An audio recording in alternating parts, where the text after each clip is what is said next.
Nitrobike. You're biking up the wrong tree, mister, if you think that's a good name. Sorry, guys. I mean, I was thinking of that for 2 hours. That was the best one I could think of, really. Anyway, Nitrobike is the sequel or spiritual successor to Excitebike 64.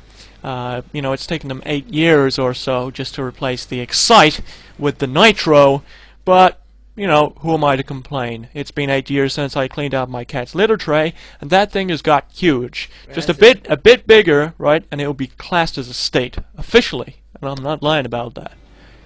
If I had to sum this game up in just 2 words, they would be pickled onions. I'm not going to insult your intelligence as to why that is. I think you already know. This game, however, is the standard racing affair. Whoever comes in first gets the title of first. Whoever comes in second gets the title of second, and so on, up until the point where there's third, and then all the rest are just fat losers. Now, this has been the standard for all racing games, and I, for one, am getting really bored with this. It's so predictable, I'm just craving for a little variety. So, I've thought, why doesn't the person who comes in last, they could get a special prize to make everyone think there's no hard feelings? Why doesn't the person who comes in fourth, they could get a special title called Overlord of the Pigs, and they could just ride around on a pig. It's not a bad idea. Instead of getting on the podium, they could ride around on a pig. Can't hit that luggage. Yeah. Or another thing you could do, rocket-propelled giraffe covered in tartar sauce. Anyway, I've gone on too long for that, so let's move on. I personally would be ashamed of myself if I didn't talk a little bit about the Wii gestures on this game.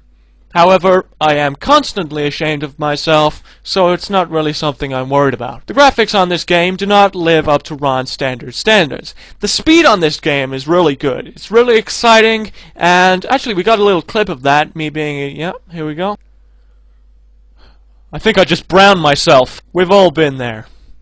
Now, the graphics, though, really don't live up to my standards as a whole. You know, they disappoint me in new and interesting ways. Here's a clip of how I'm normally disappointed with games' graphics. Ah, jeez. And here's a little clip of how I'm disappointed with this game's graphic. Yeah. So there you go. It's not all bad, though. In fact, this is by far the best disappointment I've had all year. I mean, I know it's not been that long since the year started, but it's definitely up there with the best.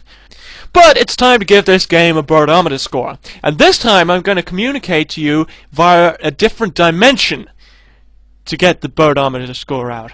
Okay, so here we go. Impressive. I'm sure you'll agree. However, for those of you who are not time-altering dimensionoids, such as myself, here's the score in the normal dimension.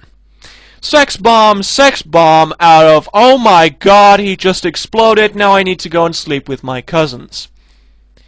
Bardo is not in the game. This makes me angry, and you won't like me when I'm angry. Well, actually, I'm more or less the same. That's how I am. Anyway, it's time to go.